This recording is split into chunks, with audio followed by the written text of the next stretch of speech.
Design isn't just what we see, it's how we shape the spaces, habits, and businesses around us. My guest today has built a life and career that prove creativity and purpose can live side by side. Sarah's FunCycled story started as a two-person project, and it grew into a national design studio. But what stands out most isn't the business success, it's her heart. Her work brings beauty and healing into communities, and her leadership reminds us that creativity can be a calling. Let's talk about how design and faith intersect, and how you can actually use creativity to shape a life that truly reflects who you are.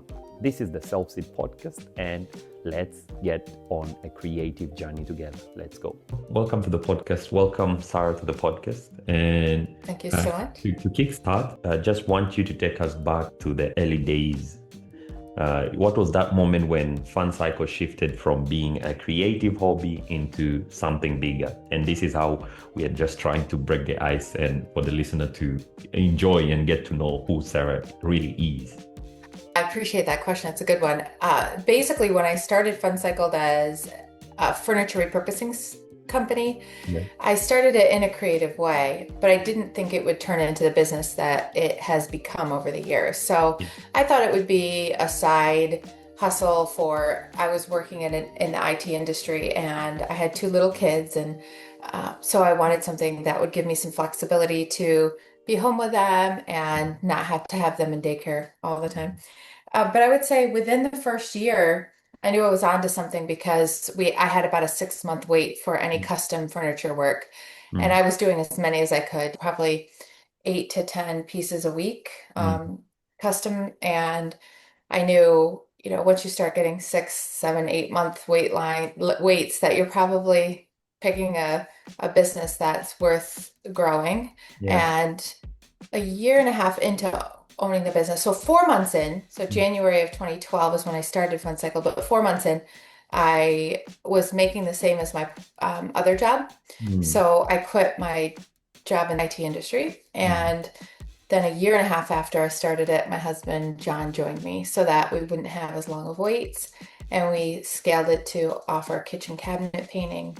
And then we were on a TV show, which when we won that, we got a storefront and started selling our furniture and home decor repurposed items there. And so it's just, it quickly, we saw that there was a need in the market for things to be reused and not just bought new always, because the quality is there and the story is there. And we loved sharing that. We loved repurposing and sharing the story of the pieces that we were redoing.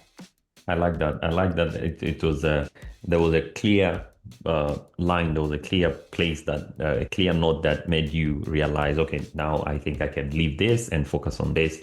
And it's very interesting. And I'm noting that you started small, just you and your husband, and now you kind of lead a big team, right? You lead a thriving team. And I'm curious to know what mindset or maybe a faith principle that has guided you through the growth that has happened over the time, even that moment where you were making a choice to this point.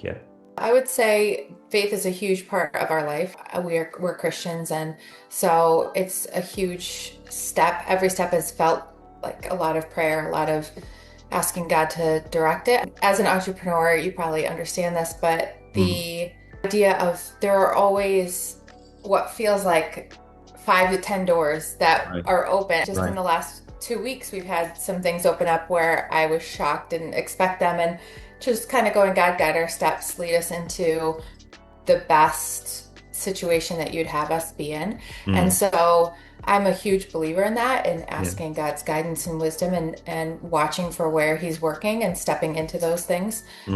Even for instance, like interior design, I had no real desire, not desire, I shouldn't say that. I had no belief that I could do that. And it was 8 years into our business where customers kept saying, will you design a house? And I kept saying, no, I didn't go to design school. You don't want me to do that. And then finally I just said yes. And so part of it is when you start having people around you see a talent in you and ask, why not say yes at least one time? That's my thought on most things in life now, which I didn't feel that way when I started my own company. I was nervous of change. I was risk averse, which most people think I love risk and most people think I thrive on change. But that just means they don't know me inside because those things are very challenging for me. But over 13 years, God has taught me He's faithful if we're asking Him to guide us, and that when you say yes, you see if you even like something. When I turned 39 and I was kind of looking for that big number 40, I decided to do 40 new things within the year between 39 and 40. Interesting. And it was so much fun, Emmanuel. I was so glad I did it. I was so glad I said yes to things that made me uncomfortable, yes to things I thought I'd never try, and some things I disliked just as much as I thought I would, and some things I was shocked by how much I love them. And I think in small business sometimes, yes, we have to stay focused, right? Like we can easily be squirrels running back and forth and doing too many things not very well. But at least giving one opportunity to say yes to see and then go from there. That's been a pivot point for me where things have changed in life for saying yes to things. So interesting. Trying to say yes to things. Maybe you never know what God is really wanting you to do at that moment. I think that's a very strong point that you raised there, that sometimes the things that God lay await for us is on the unsure moments, on the unsure territory, saying, oh, this journey looks like 40 days you can reach, but just try something new. And what God is actually trying to do is shaping the character as to who we should become. And I like that because I asked that question because many entrepreneurs in today's world, right, we struggle, or they struggle to blend personal beliefs and professional life. We tend to maybe make them two separate things. And I'm curious to know, how do you actually balance authenticity with the aspect of professionalism? Being able to say, yes, I'm a Christian, and it doesn't, I'm not a Christian like on Saturday and Sunday or Sunday only, and I'm a professional from Monday to Friday or Saturday. Yeah, I actually think this is the best question anyone has asked me on a podcast to date, because it's one of my bigger struggles in life right now is balancing that personally, not business struggles, but like, for instance, we were having dinner with some friends over the weekend, and that was on my list of things I want to go deep with them about is where do we land on the balance of faith journey, what we like, because here's what I kind of believe in general is we should have a faith journey, a spiritual walk that is very personal. God is very real to me. Jesus died for me. I every day have this relationship with Him, right?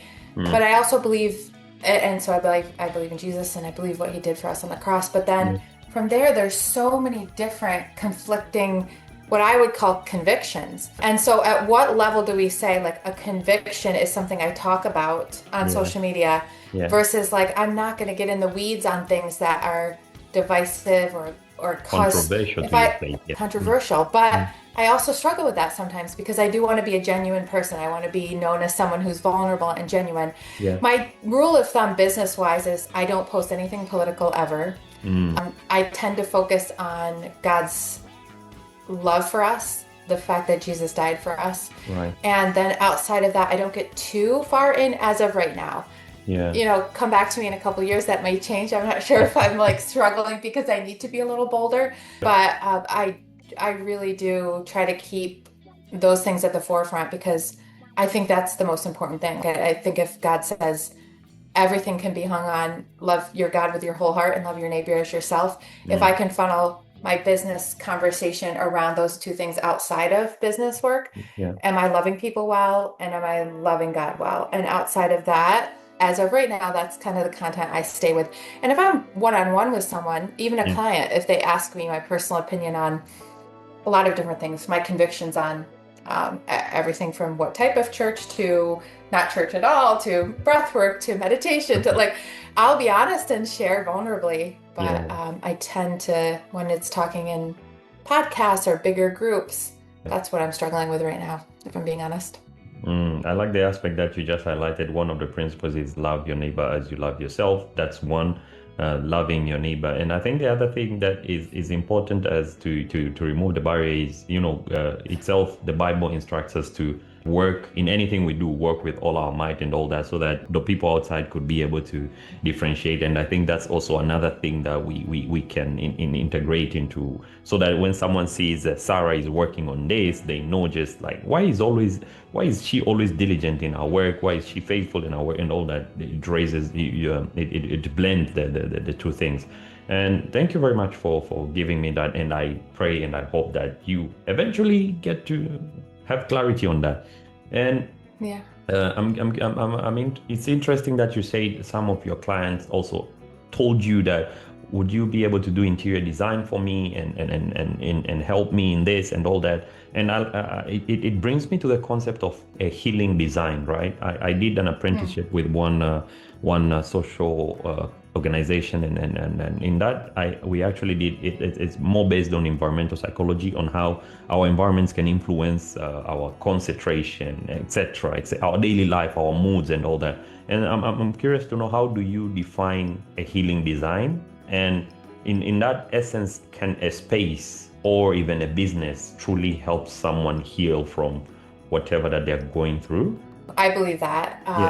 I do trauma-informed design quite a bit.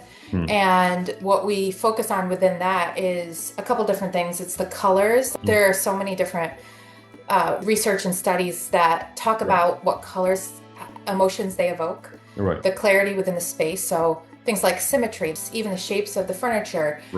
Is it something that evokes peaceful thoughts, or is it more chaotic? And everything, if you go with more like greens and blues, those tend to soften the mood within a space. If you're going to go more yellow or red or brighter, that can be good in a creative space, or in, like a pediatric office, something where you want fun and vitality. But in the trauma-informed space designs that we've worked on for sex trafficking victims, or a homeless shelter, we did that as well. We tried to go with things that had those calming emotional responses. We tried to bring what's called biophilic design. So it's this fancy word for basically saying, let's bring as much nature inside as we can. So for instance, like the trafficking home, there's this room called the blue room. And so the walls are blue. It's chosen because the windows are typically, like, as long as they can get the house to make this work, but typically get the most light throughout the day. There's no electronics in that space. We tried to do furniture that was going to be very soft, and, linens and fabrics that are soothing, and throw blankets that are soft and soothing, plants. In spaces like that, bringing that inside and not over cluttering it. It's a little bit more of a minimalistic design in spaces where you want to feel that calm. And in the homeless shelter, it was a little trickier because we had to be careful about what fabrics we use, just because of use and wear, and the situations for cleaning and things like that. And we also couldn't bring plants into that space very easily because there wasn't a good window or lighting. But we tried to bring artwork that felt more natural in its style. We also, and quotes that are more soothing and calming, and as people are sitting there. So yeah, I think it's a huge, important topic. I'm actually almost done with a book that I'm writing called Created to Create, and it's a response to the question that I've gotten a lot over the years, actually, from Christians that have said, why do you waste your time working on design? It's just wood, hay, and stubble. It's all going to burn away. You should be focusing on godliness and things like that, know? Which, if you're that Christian, that's a little bold, but be gentle. But it's a response to that, because I really believe that God is the ultimate creator. And in that, he created for a reason, and he cares about design. And as we steward our homes, as we steward our bodies, you wouldn't say, don't ever go work out, because that's all going to burn away. It's just, the Bible says bodily exercise profiteth little. But godliness with contentment is great gain. So the Bible says, working out isn't like the most important thing.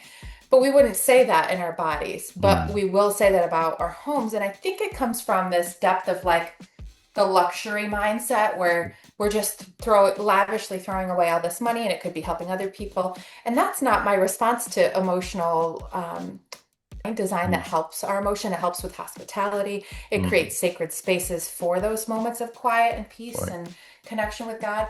And so I am very passionate about that, actually. I was about actually to drop in that point of like, why wouldn't you take care of your body just because it will vanish away? That how we are supposed to live our lives, not caring for the things that we have because we will not go with them to heaven and all that.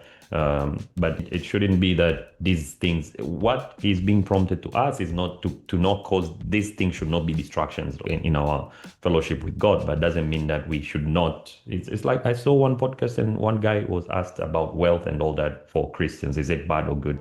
And the way he answered this, I mean, it's good.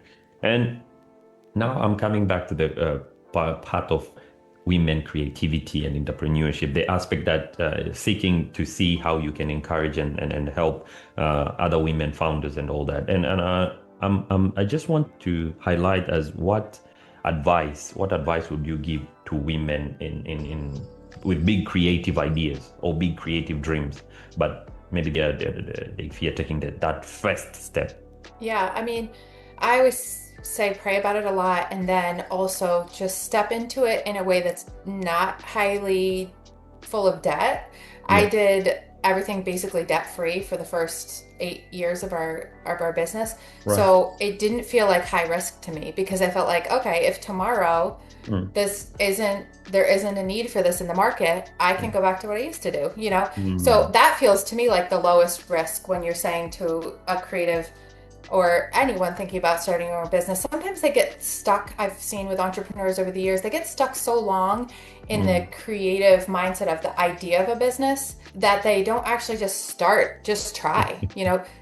Very soon you'll be able to find out very quickly if there's a need, I think, if you're going to be successful, because you'll either have spent so much time and money and then put an idea out there that now you're already in debt because of the time and money that you put in there, versus like, okay, market research, sure.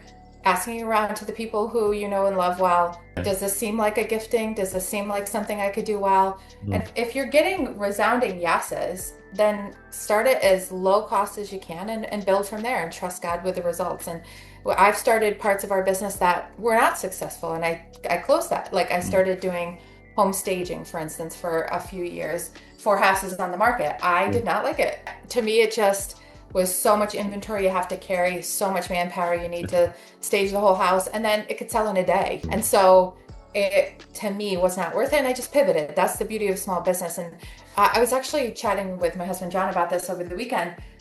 As AI comes more and more into the workforce, I think one of the more important things is the pivotability of business. So our job, I think, over the next 10 years will be, hey, what can we do with the skill sets that we have that make money as AI changes the playing field for so many people? You're gonna have to be emotionally adaptive, be in a good headspace emotionally. So I actually think my biggest piece of advice for entrepreneurs right now would be make sure your head and heart are in a good place to handle hard things before you start out.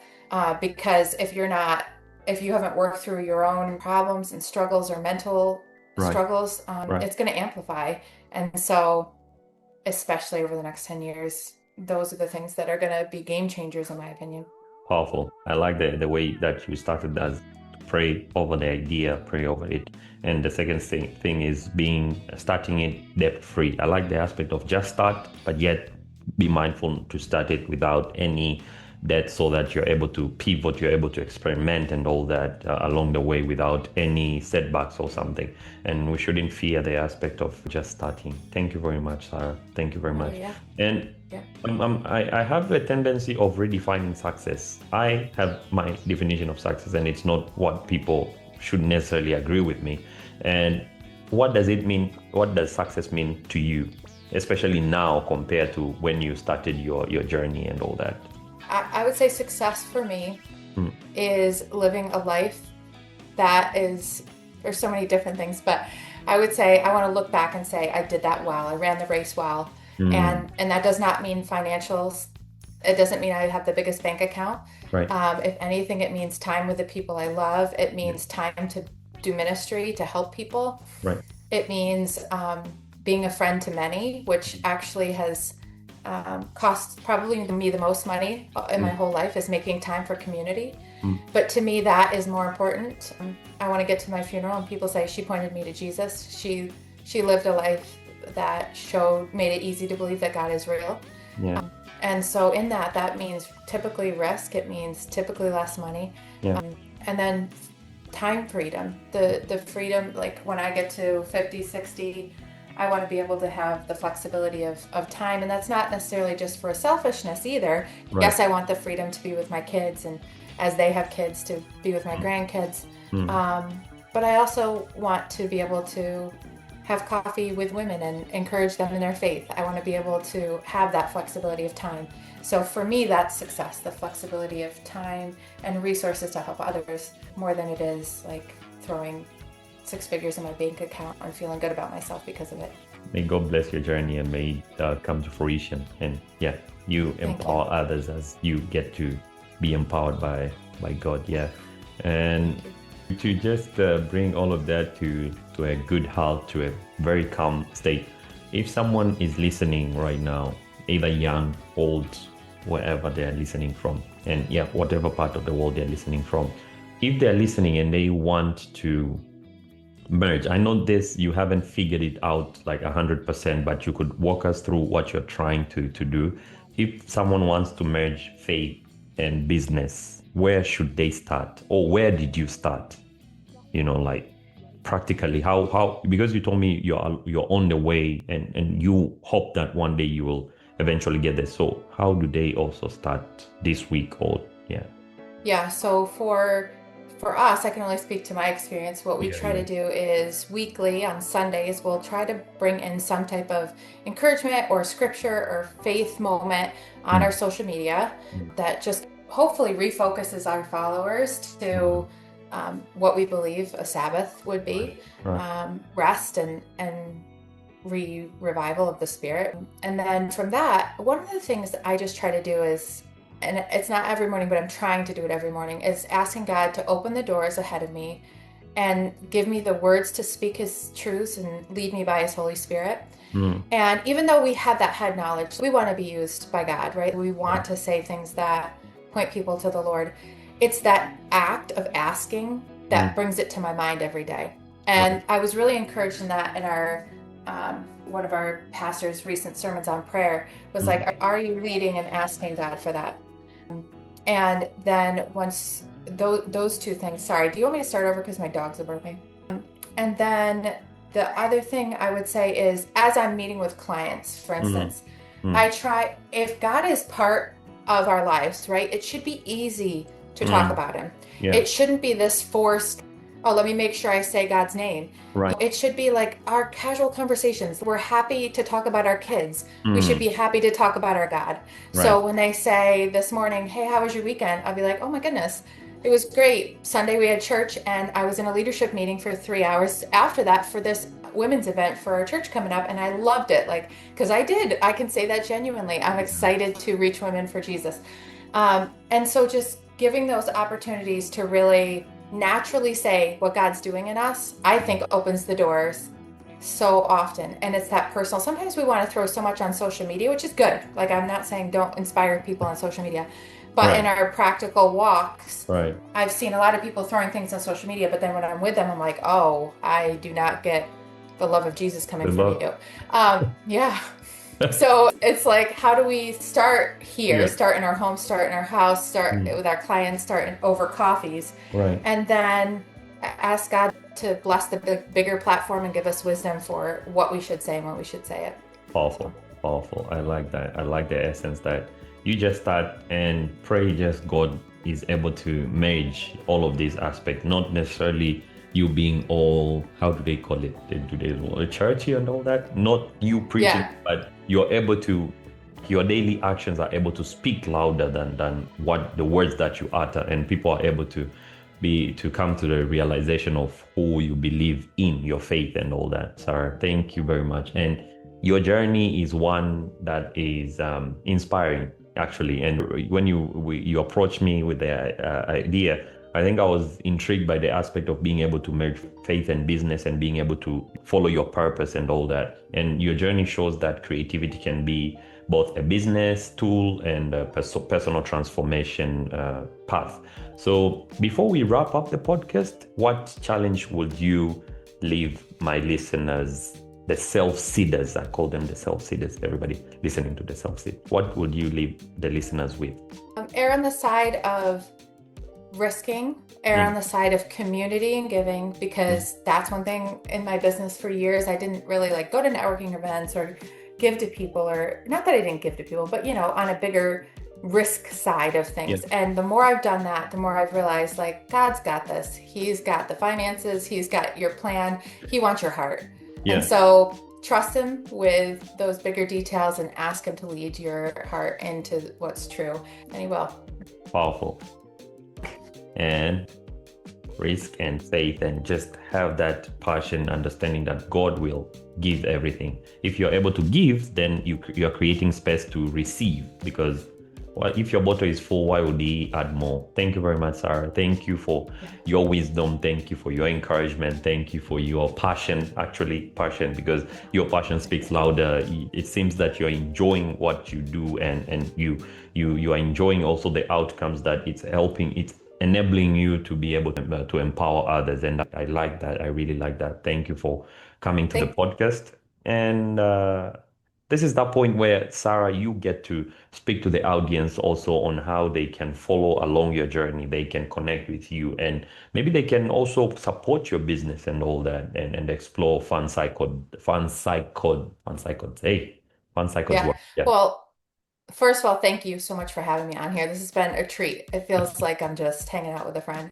And I would say any kind of following is helpful on our we have Facebook, Instagram, Pinterest, and it's all under FunCycled. So FunCycled. And then if they are interested, I do virtual design consults.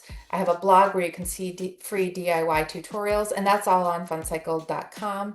If you are someone who loves design, and that's why you're listening to this, if you go to funcycled.com/free, I have a PDF with some free tips on design and products that we love, and things that are helpful within the space. So you're welcome to go grab that. But yeah, any kind of online following or any questions, feel free to message me on my LinkedIn as well, which is Sarah Trop. So thank you very much, Sarah. This was Sarah, and she shared a great pile of wisdom from and the real art. I'm taking that the real art of design isn't about color palettes or furnitures. It's about creating the alignment between who you are and how you live your life.